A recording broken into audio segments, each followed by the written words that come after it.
राष्ट्रपति चुनाव को लेकर देश में सरगर्मियां तेज हैं। 18 जुलाई को राष्ट्रपति पद के लिए चुनाव होना है, लेकिन इससे पहले पश्चिम बंगाल में राष्ट्रपति चुनाव को लेकर बीजेपी और तृणमूल कांग्रेस में सियासी जंग छिड़ गई है। बीजेपी ने एक पोस्टर लगाया है। इस पोस्टर में बंगाल की मुख्यमंत्री ममता बनर्जी को आदिवासी विरोधी बताया गया है। पोस्टर में एनडीए की राष्ट्रपति उम्मीदवार द्रौपदी मुर्मू और प्रधानमंत्री नरेंद्र मोदी की तस्वीरें लगी हैं। दरअसल ममता बनर्जी की पार्टी टीएमसी ने राष्ट्रपति चुनाव में विपक्ष के प्रत्याशी यशवंत सिन्हा को समर्थन दिया है। इसी को लेकर अब बीजेपी ने ममता को घेरना शुरू कर दिया है। बीजेपी की तरफ से जो पोस्टर लगाया गया है उस पर लिखा है कि भाजपा ने एक आदिवासी जनजाति महिला को देश के सर्वोच्च पद के लिए मनोनीत किया। इसके साथ ही भाजपा ने देश के सभी आदिवासी जनजातीय संप्रदाय को सम्मानित किया है। ये आदिवासी जनजाति संप्रदाय का गर्व का विषय है। पोस्टर में आगे पश्चिम बंगाल की मुख्यमंत्री ममता बनर्जी पर निशाना साधा गया है। इसमें कहा गया है ममता बनर्जी आदिवासी जनजाति संप्रदाय के उम्मीदवार का समर्थन न करके किसी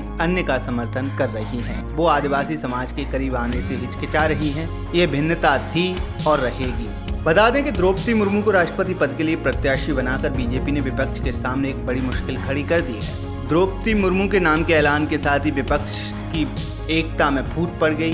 कई दलों ने द्रौपदी मुर्मू का समर्थन करने का ऐलान कर दिया है। सबसे बड़ी मुश्किल बंगाल में ममता के सामने आ खड़ी हुई है। दरअसल राष्ट्रपति पद के चुनाव के लिए ममता बनर्जी ने ही यशवंत सिन्हा को प्रत्याशी बनाने में अहम भूमिका निभाई थी। ऐसे में सिन्हा का समर्थन करना ममता की मजबूरी है। वो चाहते हुए भी द्रौपदी मुर्मू का समर्थन नहीं कर सकती हैं। लेकिन बंगाल में बड़ी संख्या में आदिवासी मतदाता हैं जो चुनाव में कई लोकसभा विधानसभा सीटों पर सीधे प्रभाव रखते हैं। ऐसे में टीएमसी आदिवासी मतदाताओं को नाराज करना नहीं चाहती है। ममता बनर्जी का डर हाल में उनके एक बयान के जरिए बाहर भी आया था, जब उन्होंने कहा था कि अगर उन्हें पता होता कि एनडीए के आदिवासी द्रौपदी मुर्मू को राष्ट्रपति उम्मीदवार बनाने वाली है तो वो भी समर्थन के लिए सोचती।